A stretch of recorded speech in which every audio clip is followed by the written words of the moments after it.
Selamat pagi Taruna, senang bisa bertemu kembali. Pada materi hari ini kita akan melaksanakan pembelajaran tentang struktur organisasi di atas kapal. Ya, ini kalian bisa simak di sini.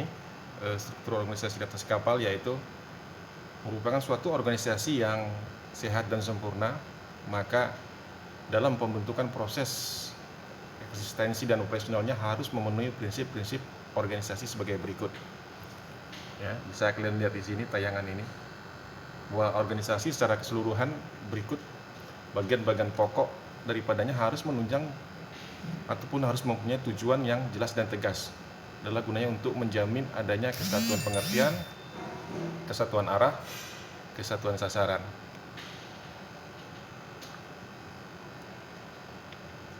Dan juga di sini bisa kamu lihat di sini di dalam materi pembelajaran kali ini. Ini di situ dijelaskan tentang penunjukan pengangkatan ataupun orang-orang yang memegang fungsi-fungsi dimaksud harus yang dilaksanakan atas dasar pertimbangan objektif.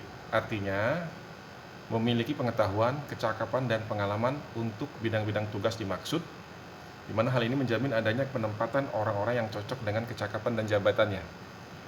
Ya. Di situ di poin 4 bisa kita lihat perincian kewenangan dan tanggung jawab para pejabat-pejabat harus dirumuskan secara tegas dan jelas guna menghindarkan adanya kesimpang siuran pembinaan, mismanagement dan sebagainya.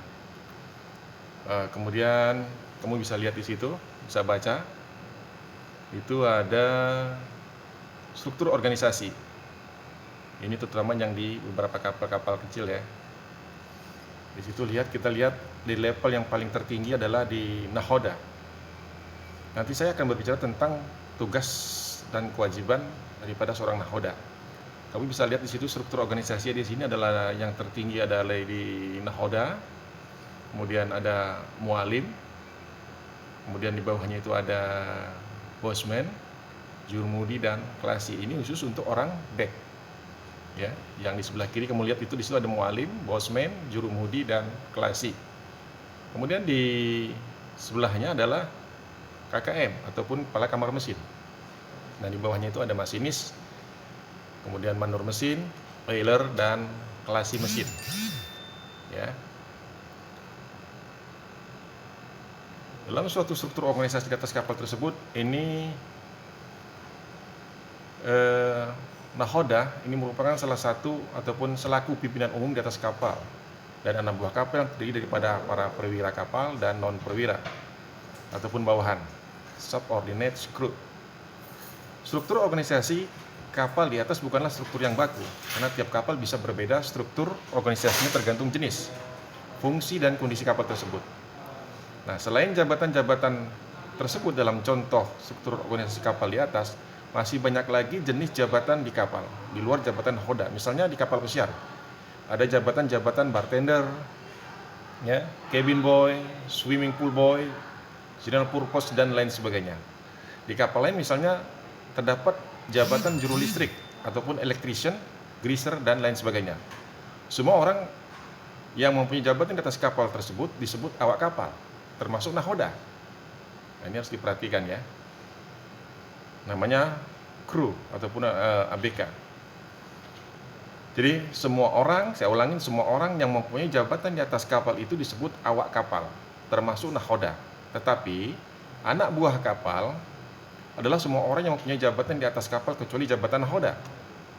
Nah, untuk kapal penangkap ikan masih ada jabatan lain yaitu fishing master, boy ataupun pembuang umpan untuk kapal penangkap pole and line ataupun cakalang dan sebagainya.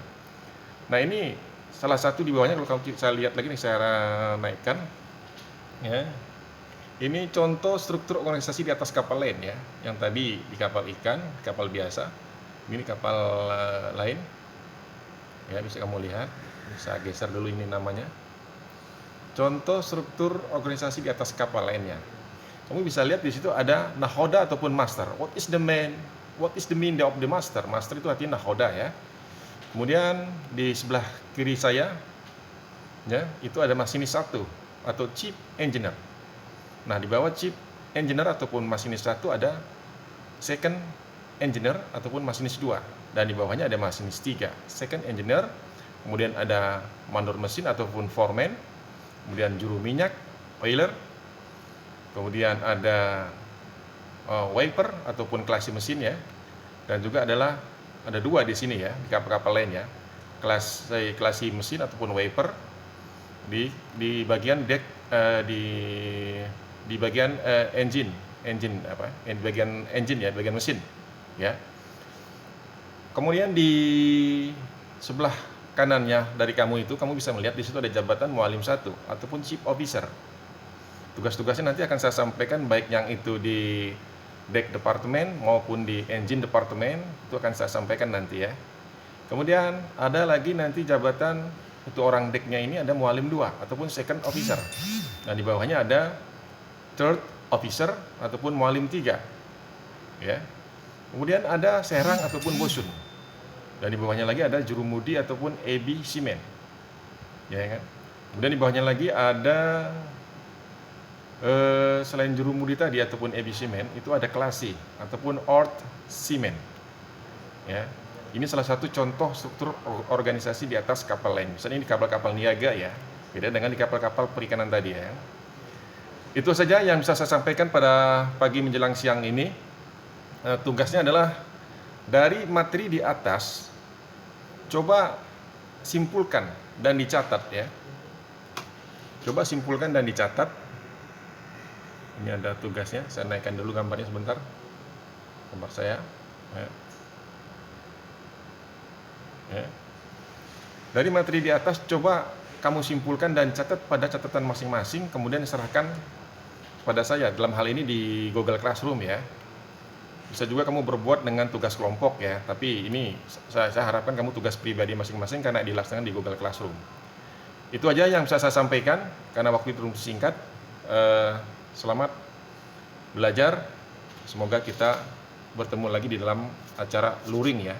Terima kasih, selamat pagi dan salam sehat selalu.